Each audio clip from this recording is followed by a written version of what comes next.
Hello again, good evening, and welcome back to another episode of Minds on Guard, where we're learning how to guard our minds against all of the manipulations, subtle and overt attacks, and attempts at thought and behavior control that we come under today here in the 21st century. If you are just joining us for the first time or have been with us since the beginning, welcome or welcome back. We have been in a series looking at a book titled People of the Lie, The Hope for Healing Human Evil by Dr. M. Scott Peck.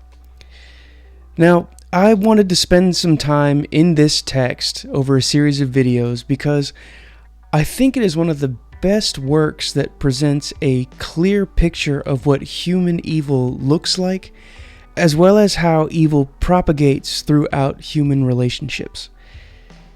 The case studies and the analysis are very deep, and Peck really does a great job of defining evil in humans. There's a great deal to be learned from reading this book, both for an individual and when examining the world around us. If we think about the case studies and the individuals described, I know for certain that everyone can think of some example from their own lives where they've run across a person who, according to Peck's definitions, would qualify as evil. I've seen this pop up in a number of the comments on the first handful of videos. The unrelenting, consistent, and continual refusal to self-reflect and then repent of sinful behavior and treatment of others really does have the tendency to become a kind of feature of people's personalities, rather than some bug in the system. The information presented in the text is quite varied, enough so to cover a wide cross-section of relationships from the single person and a more inward sense of their mental state, all the way up to a group behavior level of an entire nation. This kind of comprehensive dive into the topic of evil is an incredibly valuable tool because, while remaining scientific in his approach, Peck manages to bridge the gap between the often forcibly separate fields of the natural world and the supernatural aspects of reality. I really appreciate this, as I feel that those two fields have been made to be existent in divergent paths, really unnecessarily so. There's a lot of agenda that's behind that we will cover at some point in this in the lifespan of this channel. As Peck makes clear, a truly comprehensive study of evil is really incomplete if relegated only to the material world. There are very real and very dark supernatural forces which act on humans to drive them into a state where they are locked in a cycle of constantly choosing to view reality through a narcissistic, lazy, and willful frame of mind. Their hearts are hardened and cold to the impacts that their behavior has on others.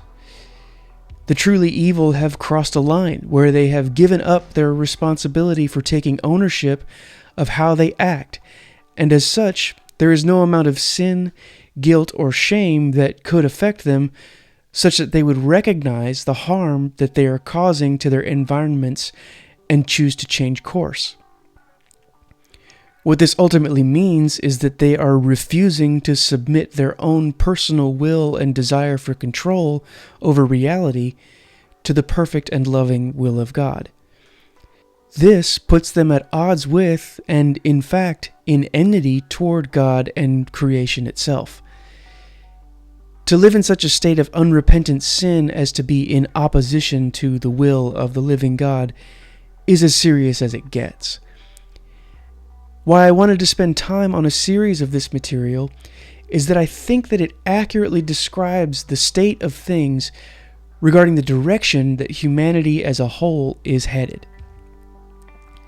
There's a very real and very powerful force working to lock people in a state of arrested development where our infantile desires for narcissistic supply, laziness, and avoidance of ownership are seen as the good and proper way to live and behave in society.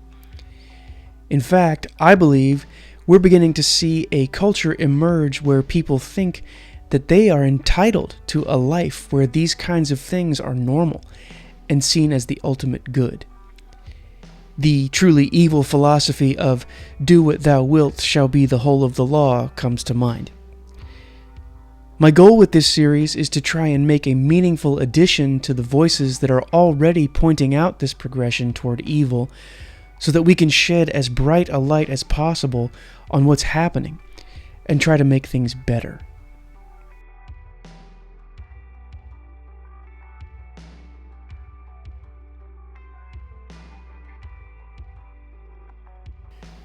Many videos ago, I spoke about the concept of the Overton Window. And at the time, I described it as a model for understanding how ideas in society change over time and influence politics. Now, the political aspect seems to be discussed most often, and I believe that that's in part by design of the media programmers to engender a sort of limited understanding in the masses of how we can apply this concept in our daily thinking. As a side note, it's important to check for this kind of limiting of concepts when they get discussed in the mainstream media. We obviously don't want to misapply concepts where they are inappropriate, but often depth is obfuscated in favor of emotional appeals, particularly when large concepts are discussed on highly popular platforms. Anyway, if we are to look at the progression of evil in today's world, the Overton Window is a perfect way to track how things have changed from what was once normal in the past to what we see today. To refresh our understanding, whatever is considered to be within the window at any given time may be seen as the set of ideas or policies that are deemed acceptable and good at the societal level. Therefore, most people are amenable towards enacting legislation, or, to connect to our discussion recently, cultural norms that reflect said ideas. This concept exists in reality at a metaphysical level, and the window is always opening and closing, expanding or contracting. Maybe a more accurate way to think about it is that it's always moving to the left or right along an axis of conservative ideals versus liberal ones. Now, those terms are not to be confused with any sort of political party affiliation in this context, but rather through a moral framework. If you'll forgive the clunkiness of those terms, I'm really viewing the more conservative direction as being toward a cultural norm which is more in line with the will of God for humanity, while the liberal direction is moving toward being in opposition to His will. Now, those aren't perfect definitions, but they will serve our purposes for our discussion tonight. However, we should also always be on the lookout for movements in the Overton Window that go too far to the extremes on either the conservative or liberal sides of the axis. The window is always in flux, and it operates at all levels of society.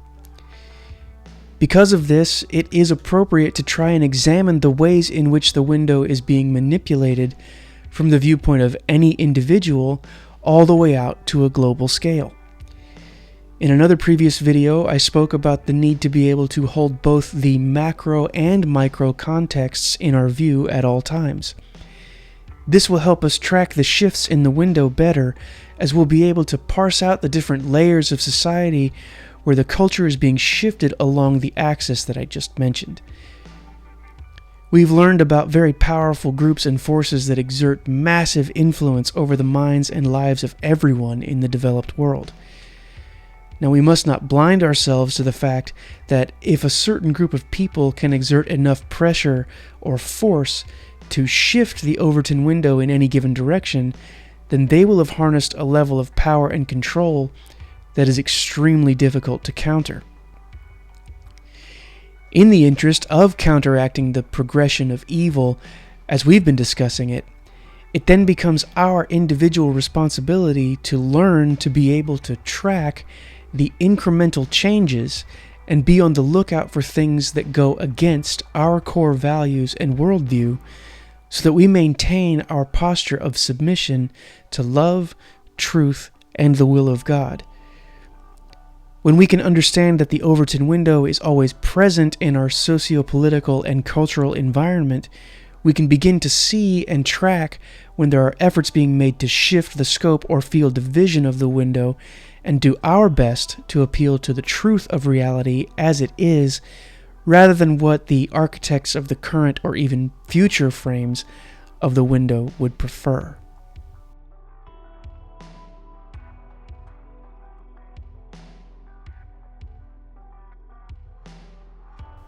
It is my belief that if we want to stop the progression of the degradation of society, we need to be able to discuss the evil that we see today in real terms of right and wrong, of being aligned with Jesus or not.